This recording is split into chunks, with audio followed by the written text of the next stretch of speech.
so our next presenter we're going to bring out today is also a previous recipient of the Camp Calloway Awards and also helped put this thing together tonight. Let's hear for Dick Nagel.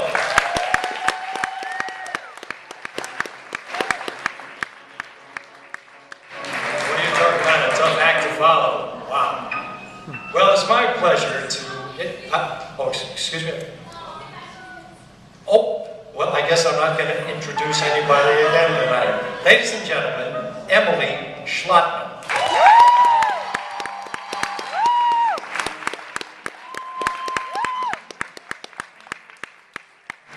Hello, for those of you who don't know me, my name is Emily Schlotman, the daughter of Jeffrey Schlotman, and I'm absolutely thrilled to be able to introduce my dad. Ever since I was a little girl, my dad has been an icon and an absolute joy to look up to. He's been given the privilege to play just about every dream role any male could ever wish to play, and has succeeded in portraying every single one of them. I remember looking at all the old tapes and the shows he had done, and I remember especially being in awe. Believe it or not, I was even in awe when I watched his tape of Lacage as he strutted his stuff pretending to be a woman. Being in the best musical theater-oriented family with mom and dad both as actors, the real treat of our relationship was when we got to do Annie together 8 years ago. My dad played Daddy Warbucks, I played Annie, and my mom played Grace Farrell. When it came to the second act where both of us waltzed and something was missing, my dad couldn't keep it together. I basked in the moment of being on stage with my dad, and was given the opportunity to do the same thing this summer in Peter Pan on this stage. The two of us as Wendy and Captain Hook were able to have fun, and more importantly share that special bond once again. There's nothing like performing with your dad, and we're very fortunate to be able to perform together, as it is something that many people do not get to experience. I've never seen someone so dedicated to theater. He has the charm of Harold Hill, the intellect of Henry Higgins, the buffoon in Captain Hook, the stamina of a modern Major General, and of course, the legs for Lacage. He has never disappointed an audience, and I'm positive that he will continue on with that legacy. I'm so proud of my dad for his entire body of work, especially in theater. I've learned so much with him, and I'm sure many others have as well. I am more than proud to present Jeffrey Schlotman, my dad.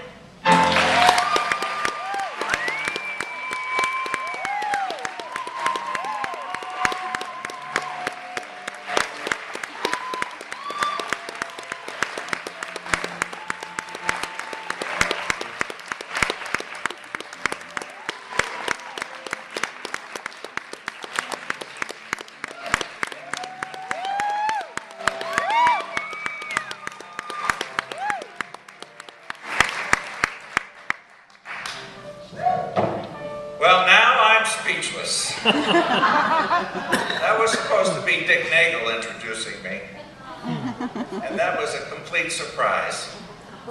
Emily, thank you so much for that. I said, I'm gonna really try and keep it together tonight. She goes, no, I don't think so, Dad. She was right.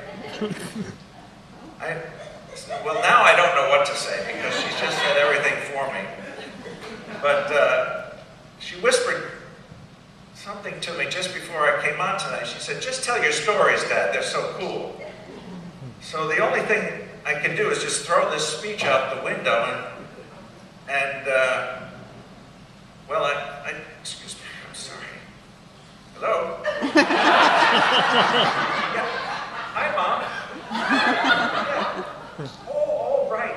Thanks. I would have completely forgotten. Okay. Yeah. Okay. Love you. I'd like to thank my mother.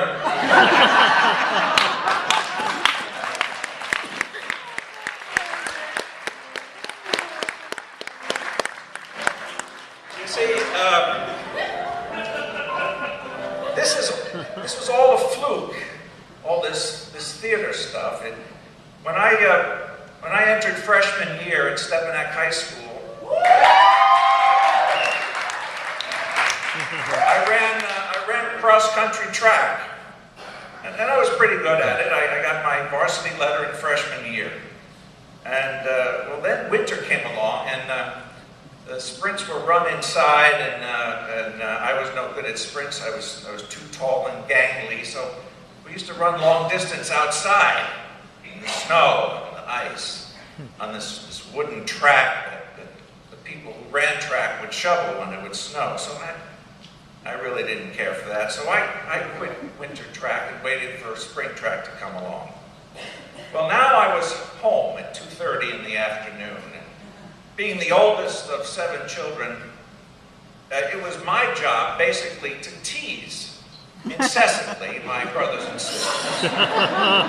And some of them are here tonight, they can vouch for that. Well, after about 2 weeks of that, my mother came to me and said, "Son," I knew I was in trouble, she called me son, "you are really getting in my hair.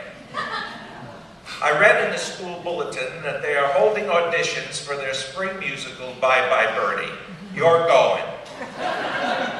Now, being in an all-boys private school, that prospect didn't really appeal to me. "Nope, you're going." So I went to the audition. I sat in the back of the auditorium in the dark, praying for God to just send me a sign that this is where I was supposed to be. And with that, a busload of about 50 girls from Good Counsel Academy came in the audition.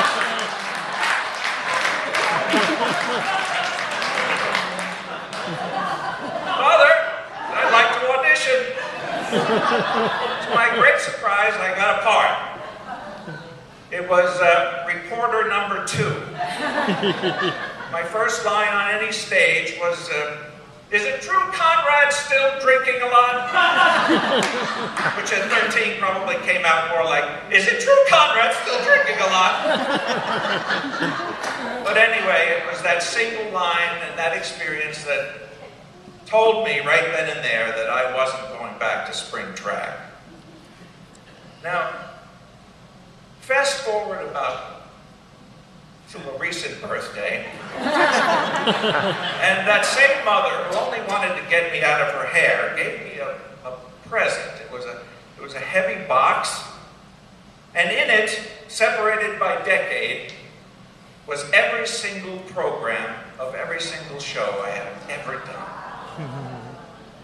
And in that box there were 200 programs. So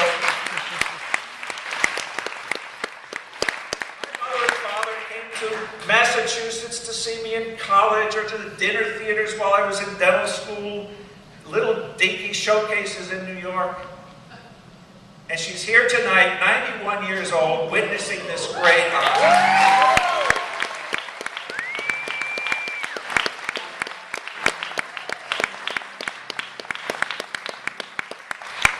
So 200 shows, that's a lot. And people have asked me, "Why do you do it?" And it's strictly for the magic. It's the adventure. I mean, I have been fortunate to visit the most wonderful, exotic locations. River City, Iowa, where I would flim-flam hard-working people to give me their money for band instruments and uniforms.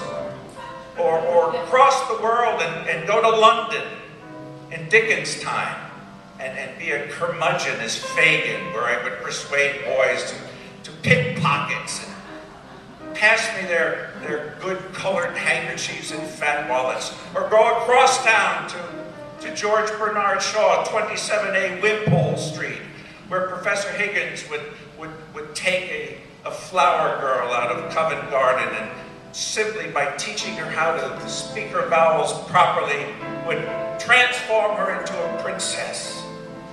Or to travel further east to a country like Siam, where as their king, I would invite a teacher to come and bring education to this backward country. Oh, the places I've been. It's truly incredible. And I would particularly like to thank those casting directors who put me in that time machine, that sent me on those journeys, that had faith in me that I would bring their image to wherever locale they sent me. And I didn't do it alone. You all came with me. Whether you were on stage or in the audience, for 2.5 hours every night, we went on vacation. And we didn't have the phone ring, and the world around us and all our troubles just melted away.